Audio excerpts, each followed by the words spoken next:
अस्सलामुअलैकुम, मुंहिंजो नालो मुदस्सिर आहे। मां 5वीं क्लास में पढ़ंदो आहियां।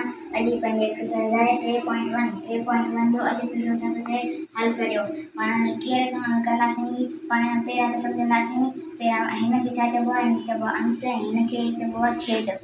हाणे पाण पहिरियां ॿिन्हिनि जी छेद ऐं हिननि जी एलसीएम कढंदासीं। ॿिन्हिनि छेदनि जी हिते ॾिसो निकिरी पई आहे, ॿिए खोड़ ॿिनि थियण पोइ हिकु दफ़ा, टे लाॻू टिके खोड़ थींदी हिकु दफ़ा, बिट की 6 जवाब आयो पंहिंजो। हाणे पाण हिते लिखंदासीं 6।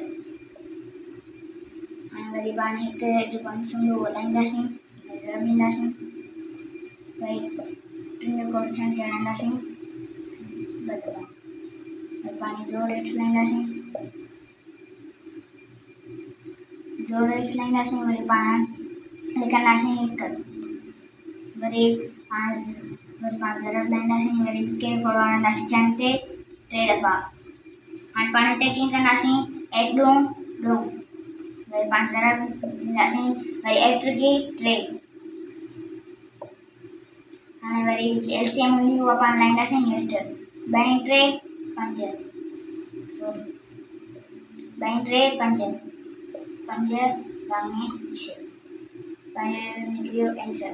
Thank you.